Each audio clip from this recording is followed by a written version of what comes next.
Hey, what's up, guys, and welcome back to the channel. So, I don't even know when. Here's the thing: when I got the idea and kind of put this whole thing together to do a video on this film, I don't even know if you want to call this like a review video. You know what I'm saying? Because I'm not 100% sure that's what this is. Like I said, obviously we're going to be talking about the film, of course. That's a no-brainer. I just don't know if I would call it a full-out normal review video. You know what I mean? It may be. It's. I don't want to say that it's going to be more like a criticism of the film. Because I don't want people to think that I hate the film or that I dislike the film or anything like that, because that's just not the case. I don't hate this film. I think this film is perfectly fine for what it does and where it fits in, I guess, to the franchise, to the 28 Days franchise. I think everything's fine in that regard. I just don't know if I would call this video a normal review video.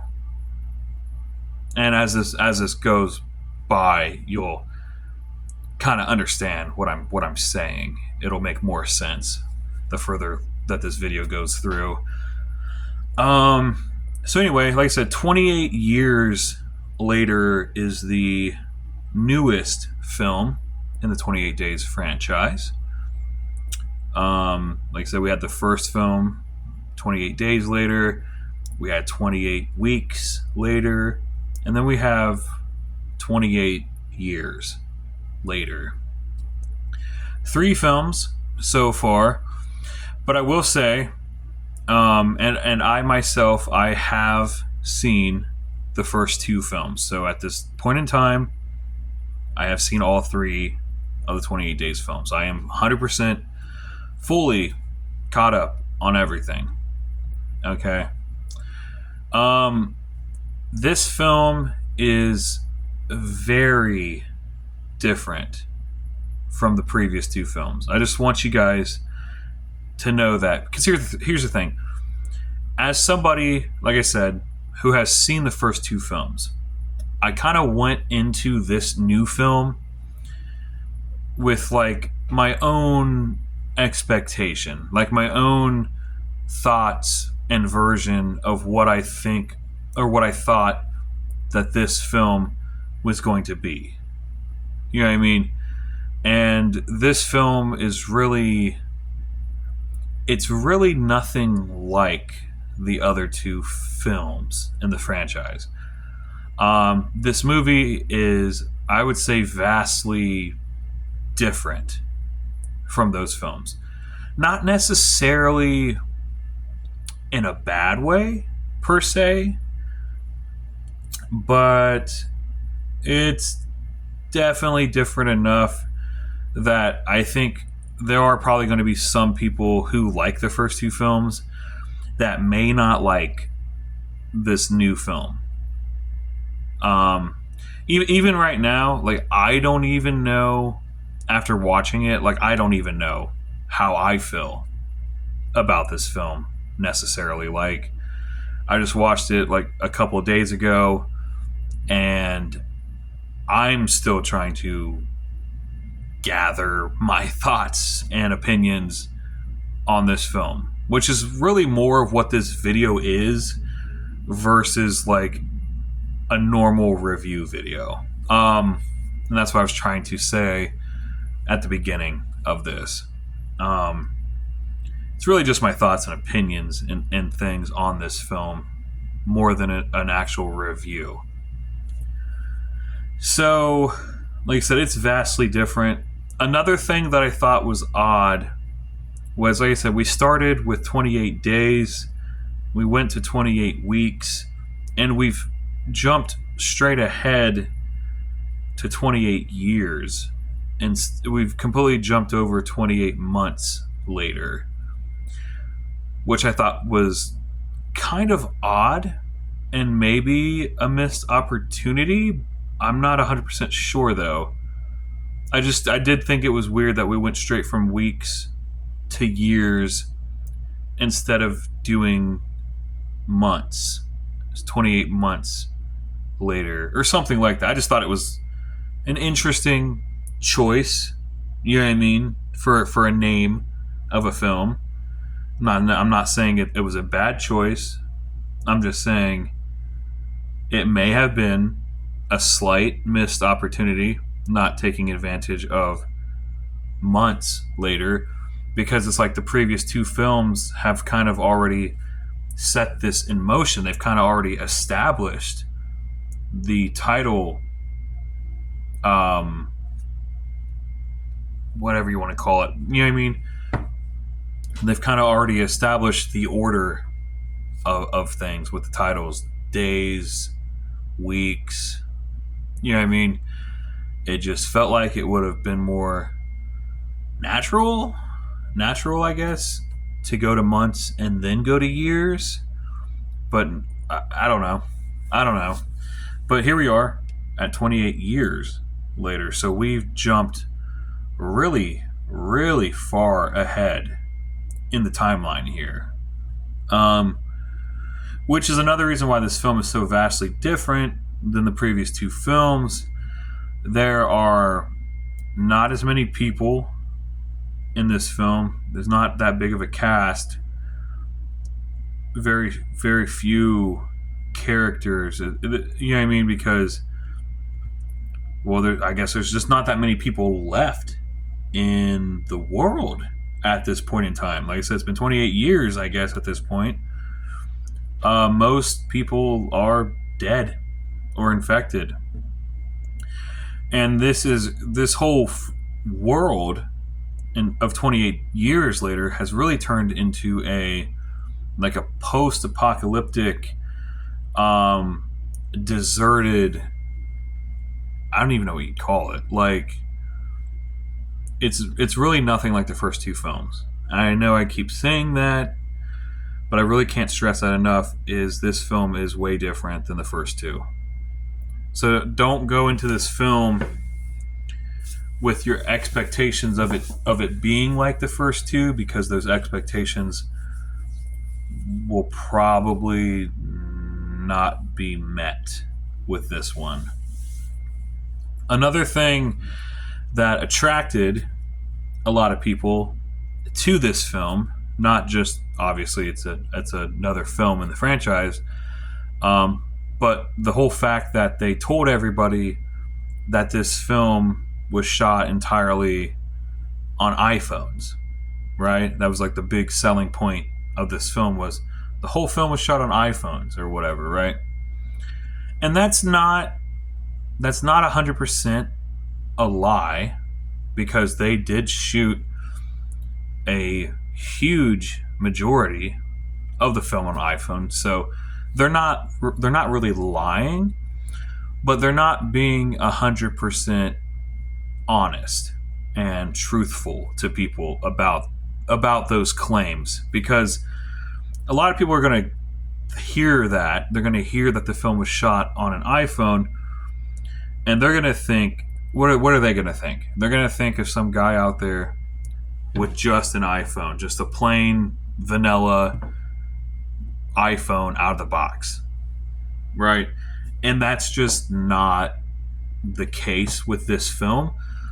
They had like, so I don't even know how many, dude, exactly, but they had so many different, like, custom built, like, attachments, add-ons, adapters, different lenses, scopes, different camera rigs. They had a bunch of different extra add-on equipment for the iPhone to make this film. They didn't just go out in the woods and just start filming stuff with an iPhone, like how you would perceive that they did from how they worded it. You know what I mean? That's just not what they did. You know what I mean? They had a bunch of extra, probably thousands of dollars in extra equipment for add-ons and extra stuff for the iPhone. to be able to realistically do what it did. Obviously, you know what I mean? Because a lot of people are going to see that and be like, "Well, they shot a whole film on an iPhone. That makes me want to go buy an iPhone." It gives people an unrealistic expectation of what it is, and they're not being 100% truthful with that, and a lot of people just don't know, and there's like a misconception with it. But if you go, like I said, you can go on YouTube and you can go look up tons of behind the scenes footage of the making of 28 Years Later, and they'll show you all the different camera rigs, adapters, and lenses, and all this other stuff that they used to make the film. You know what I mean? It's really interesting stuff. But yeah, this wasn't just a regular iPhone like people think that it was. Another thing that may disappoint some people: a large majority of the backgrounds and the sky shots, like the background shots and the scenery and stuff, a lot of that stuff is fake, unfortunately. Yeah, a lot of that stuff is background replacements, and a lot of it is CGI, heavily edited, visual effects. A lot of it is just, it's fake. It's not real. A lot of people thought that those were real scenes and stuff and real backgrounds, and that's just not the case. Again, kind of further adding on to people's expectations for what they thought this film was. You know what I mean? Like I said, it doesn't look bad. It's just people had a certain view on what they thought this film was going to be, and it was the complete opposite. And I think that's what kind of turned a lot of people off of this film, unfortunately.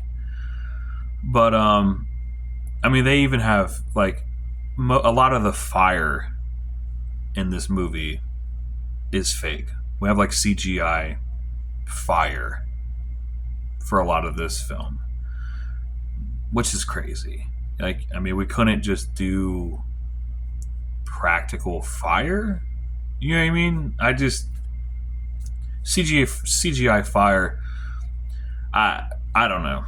It's weird, but I mean, I'm not gonna knock it for that. We're not gonna hate on it for that or whatever. I'm just saying, movie's not what you think it is, if that makes sense. That's what I'm trying to say. The way that this film ends, I'm not going to give any spoilers or anything like that, but the way that this movie ends, it is 100% set up for another film with that ending. Like, they leave you on the most stereotypical cliffhanger, unresolved issues ending that, like, you know there's going to be another film in this franchise. But that's what confuses me a little bit, is we're already at the title of 28 Years Later. If they do another film, what are they going to call it? You know what I mean? And here's another thing that I'm thinking about. So obviously we had the first two films, and then we have this newest third film. Now, are they going to do what Halloween did and what Scream did, to where, like, is this film just the start of a new trilogy, of a new revival, like a revival of the franchise? Or is it just a normal, straightforward continuation? I don't know. Not sure either. But it's going to be interesting to see how, with the, like I said, with the ending that we got in this film, it's going to be interesting to see where that leads. Continuing on with the franchise. You know what I'm saying? Also, one of the main things that was just completely mind-boggling in this film, and I do feel like this was kind of completely unnecessary with how they did this, and it did kind of take me out of the movie quite a bit at times.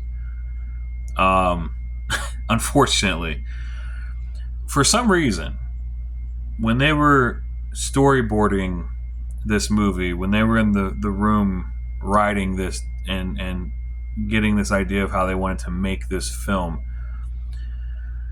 for some reason, they all agreed upon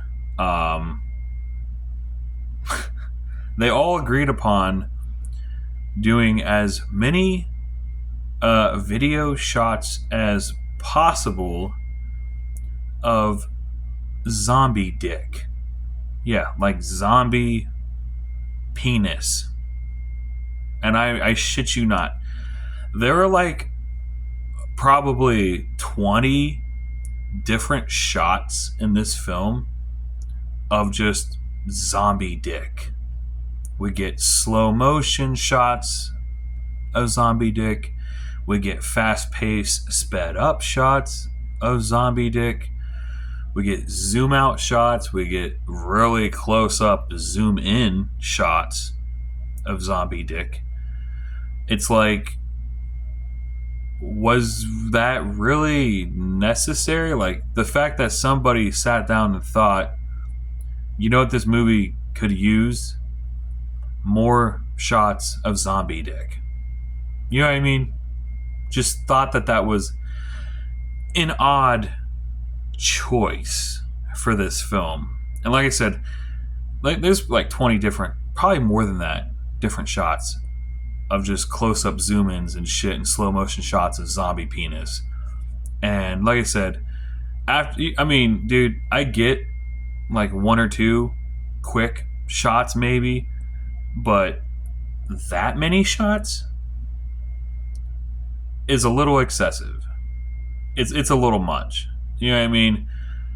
I don't think we needed that many shots of zombie genitalia, is all I'm saying. And then to add on to all of that, there's a freaking shot of a zombie, yes, a actual zombie giving birth. If all the shots of zombie dick weren't bad enough, then they're going to throw that into the mix as well. And a lot of that crap really took me out of the movie. It was really distracting, and it was mind-boggling, and it seemed just a bit excessive. It seemed too much. It was a little too much. I feel like it was unnecessary. Like, we didn't need it. Like, we could have cut all that from the film and just had a normal film. But somebody in the editing room thought to themselves, we need more zombie dick in this movie. And I do not understand. I do not understand that decision. Someone is a weirdo that made that decision. I don't know. But just prepare yourself. Because like I said, there is nothing... Like, so this film is so vastly different from those other two films that I really don't think there's anything in the first two films that could possibly prepare you for all the weird shit in this film. So just a heads up on that. It's a weird fucking movie. It really is. But, yeah, I think this is a good stopping point. That's going to do it for this video of 28 years later. We'll see you in the next video.